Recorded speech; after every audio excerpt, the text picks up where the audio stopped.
ആഗമനകാലം 4-ാം ഞായറിലേക്ക് വചനയാത്രക്കാർക്ക് സ്നേഹപൂർവ്വം സ്വാഗതം. ഇന്നത്തെ തിരുവചന ചിന്തകളിൽ 3 കാര്യങ്ങളാണ് നമ്മുടെ ശ്രദ്ധയിൽ വരുന്നത്. ആമുഖമായി ഭാഗ്യസ്മരണാർഹനായ ഫ്രാൻസിസ് പാപ്പ പാത്രിസ് കോർദെ പിതൃഹൃദയത്തോടെ എന്ന അപ്പസ്തോലിക ലേഖനത്തിൽ അവതരിപ്പിക്കുന്ന വിശുദ്ധ യൗസേപ്പ് പിതാവിൻ്റെ 7 ഗുണങ്ങളിൽ 5 ഗുണങ്ങളും ഇവിടെ ഇന്നത്തെ സുവിശേഷ ഭാഗത്തിൽ സ്പഷ്ടമാണ്. 1. നിശബ്ദമായി സേവനം ചെയ്യുന്നവൻ. 2. സ്വപ്നം കാണുന്നവൻ. 3. പൂർണ്ണമായി അനുസരിക്കുന്നവൻ. 4. പ്രതിസന്ധികളെ ധീരമായി സ്വീകരിച്ചവൻ. 5. സംരക്ഷകൻ. ഈ ആമുഖത്തോടുകൂടി ഇന്നത്തെ സുവിശേഷ ഭാഗത്തിലേക്ക് പ്രവേശിക്കുമ്പോൾ 3 കാര്യങ്ങൾ നമ്മുടെ ശ്രദ്ധയിൽപ്പെടുന്നു. 1. വിശുദ്ധ യൗസേപ്പ് പിതാവ് നീതിമാനായിരുന്നു. വിശുദ്ധ യൗസേപ്പ് പിതാവിന് ദൂതൻ പ്രത്യക്ഷപ്പെട്ടപ്പോൾ വയസ്സ് 18. പഴയ നിയമത്തിൽ ദൈവത്തിൻ്റെ പേര് നീതി എന്നാണ്. പഴയ നിയമത്തിൽ നിയമം അക്ഷരം പ്രതി അനുസരിക്കുമ്പോൾ സംഭവിക്കുന്നതാണ് നീതി. ഈ നീതിക്കും അപ്പുറം നിയമങ്ങളെ അതിൻ്റെ ചൈതന്യത്തിൽ അനുസരിച്ചവനാണ് വിശുദ്ധ യൗസേപ്പ് പിതാവ്.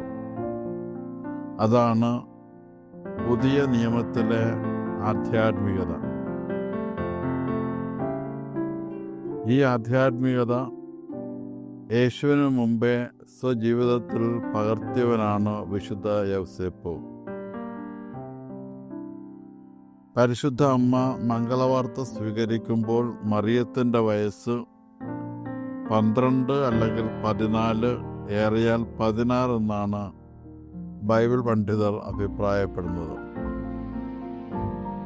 ഈ പ്രായത്തിലുള്ള മറിയം വിവാഹ നിശ്ചയം നൽകിയവളാണ്. യഹൂദ നിയമപ്രകാരം വിവാഹ നിശ്ചയം കഴിഞ്ഞവരെ വിവാഹിതരെ പോലെ പരിഗണിക്കപ്പെടണം.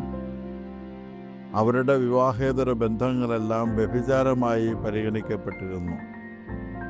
അങ്ങനെയുള്ളവരെ കല്ലെറിഞ്ഞു കൊല്ലണമെന്നതാണ് യഹൂദ നിയമം. യോഹന്നാൻ 8:5. വിശുദ്ധ യൗസേപ്പ് പിതാവിന് 2 കാര്യങ്ങൾ ചെയ്യാമായിരുന്നു. 1. പരിശുദ്ധ അമ്മയെ വീട്ടിൽ നിന്ന് ആട്ടി പുറത്താക്കാമായിരുന്നു. 2. യഹൂദ നിയമത്തിൻ്റെ മുമ്പിൽ കൊണ്ടുവന്ന് പരിശുദ്ധ മറിയത്തെ കല്ലെറിഞ്ഞു കൊല്ലാമായിരുന്നു. എന്നാൽ വിശുദ്ധ യൗസേപ്പ് പിതാവിൻ്റെ നീതി എന്നത് പരിശുദ്ധ മറിയത്തെ സംരക്ഷിക്കലാണെന്ന് നാം ഓർക്കണം. അക്കാരണത്താലാണ് രഹസ്യമായി പരിത്യജിക്കാൻ തീരുമാനിച്ചത്. പുതിയ നിയമത്തിലെ ആധ്യാത്മികത യേശുവിന് മുമ്പേ ജീവിച്ചവരാണ് വിശുദ്ധ യൗസേപ്പ്. വിശുദ്ധ യൗസേപ്പ് പിതാവിന് സ്വയം നീതിമാനെന്ന് ചമഞ്ഞുകൊണ്ട് പരിശുദ്ധ മറിയത്തെ കല്ലെറിയാൻ വിട്ടുകൊടുക്കാമായിരുന്നു. എന്നാൽ അത് വിശുദ്ധ യൗസേപ്പ് ചെയ്തില്ല. സമൂഹത്തിലെ ദുർബലരോടും അവഗണിക്കപ്പെട്ടവരോടും ചേർന്ന് നിൽക്കുന്നതാണ് നീതിയുടെ ഉൾക്കരുത്തെന്നും ഉൾക്കാമ്പെന്നും വിശുദ്ധ യൗസേപ്പ് പിതാവ് അടയാളപ്പെടുത്തുന്നു. വിശുദ്ധ യൗസേപ്പ് സ്ത്രീപക്ഷം ചിന്തിക്കുന്നവനും അവരോടൊപ്പം നിൽക്കുന്നവനുമാണ്. വിശുദ്ധ യൗസേപ്പിൻ്റെ നീതി നീതിയിൽ നിന്ന് ദൈവിക നീതിയിലേക്കുള്ള പ്രയാണമാണ്. മനുഷ്യമഹത്വവും സ്നേഹവുമാണ് നീതിയുടെ ആണിക്കല്ല്. ആചാരങ്ങൾക്കും അനുഷ്ഠാനങ്ങൾക്കും അപ്പുറം പോകുന്ന നീതി ഒരു വേള യേശുവിനെ പഠിപ്പിച്ചതും വിശുദ്ധ യൗസേപ്പ് പിതാവ് തന്നെയാണ് എന്നതിൽ യാതൊരു സംശയവും വേണ്ട. 2. വിശുദ്ധ യൗസേപ്പ് പിതാവ് ഭാര്യയെ ബഹുമാനിക്കുന്ന തിരുക്കുടുംബനാഥൻ. സ്വയം അപമാനിതനായാലും നഷ്ടങ്ങൾ സഹിക്കേണ്ടി വന്നാലും സ്നേഹം സകലതും സഹിക്കുന്നു, സകലതും വിശ്വസിക്കുന്നു എന്ന തിരുവചനം ജീവിച്ചവനാണ് വിശുദ്ധ യൗസേപ്പ് പിതാവ്. 1 കോരിന്തോസ് 13:7. കുടുംബത്തിൽ വിശുദ്ധ യൗസേപ്പ് പിതാവ് ക്രമപ്പെടുത്തുന്നത് സ്നേഹത്തിൽ നിന്നുളവാകുന്ന നീതിയാണ്. സ്നേഹം തെറ്റുകളുടെ കണക്ക് ബുക്ക് സൂക്ഷിച്ചു വയ്ക്കുന്നില്ല. ഫരിസേയരുടെയും സദുക്കാരുടെയും നീതിയെ അതിലംഘിക്കുന്ന നീതിയുടെ ആൾരൂപമാണ് വിശുദ്ധ യൗസേപ്പ്. അപമാനിതനാകുമ്പോഴും ഭാര്യയുടെ അഭിമാനത്തിന് കുടപിടിച്ചു നിൽക്കുന്നവനാണ് വിശുദ്ധ യൗസേപ്പ്. ദൈവസ്നേഹവും പരസ്നേഹവും സമഞ്ജസമായി വിശുദ്ധ യൗസേപ്പിൽ സമ്മേളിച്ചിരിക്കുന്നു. ഇന്നത്തെ കുടുംബങ്ങൾ എണ്ണത്തിൽ തിരുക്കുടുംബങ്ങളാണ്. എന്നാൽ വിശുദ്ധ യൗസേപ്പ് അടയാളപ്പെടുത്തുന്നത് ദൈവിക നീതിയുടെയും സ്നേഹത്തിൻ്റെയും ആൾരൂപങ്ങളായാലേ കുടുംബങ്ങൾ തിരുക്കുടുംബങ്ങളാകൂ എന്നാണ്. ഭാഗ്യസ്മരണാർഹനായ ഫ്രാൻസിസ് പാപ്പ പാത്രിസ് കോർദെ അഥവാ പിതൃഹൃദയത്തോടെ എന്ന അപ്പസ്തോലിക ലേഖനത്തിന് ഇപ്രകാരം ഓർമ്മപ്പെടുത്തുന്നു: തിരുക്കുടുംബം എല്ലാ കുടുംബങ്ങൾക്കും പ്രചോദനമാകണം. എല്ലാ കുടുംബങ്ങളും സ്നേഹത്താൽ പണിതുയർത്തപ്പെടണം. സ്നേഹത്തിലും ക്ഷമയിലും ബന്ധങ്ങൾ പുനർജീവിപ്പിക്കപ്പെടുന്ന പ്രാർത്ഥനയുടെ ഭവനങ്ങളായി കുടുംബങ്ങൾ മാറണം എന്നതാണ്. 3. യേശു എന്ന പേരിടണം. ദൈവം രക്ഷിക്കുന്നു എന്നർത്ഥമുള്ള യഹോശുവ എന്ന ഹീബ്രു വാക്കിൻ്റെ ഗ്രീക്ക് രൂപമാണ് യേസൂസ് എന്നത്. ഇംഗ്ലീഷിൽ ജോഷുവ എന്ന ലിപ്യന്തരണം നേടിയ പദവും ഇതുതന്നെയാണ്. ജോഷുവ മോശയുടെ പിൻഗാമിയും ദൈവജനത്തിൻ്റെ പിന്തുടർച്ച അധികാരിയുമായിരുന്നു. ജോഷുവയോട് ദൈവം പറഞ്ഞു, ഞാൻ നിന്നോടുകൂടെ ഉണ്ടായിരിക്കും. ജോഷുവ 1:9.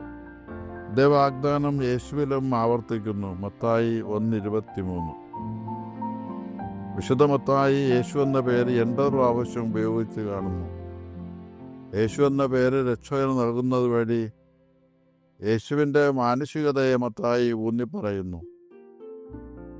വിശുദ്ധ യൗസേപ്പ് പിതാവ് യേശുവിന് പേരിടുന്നതിലൂടെ ലോകത്തിൻ്റെ മുമ്പിൽ യേശുവിൻ്റെ പിതാവാകുന്നു. ഉപസംഹാരം.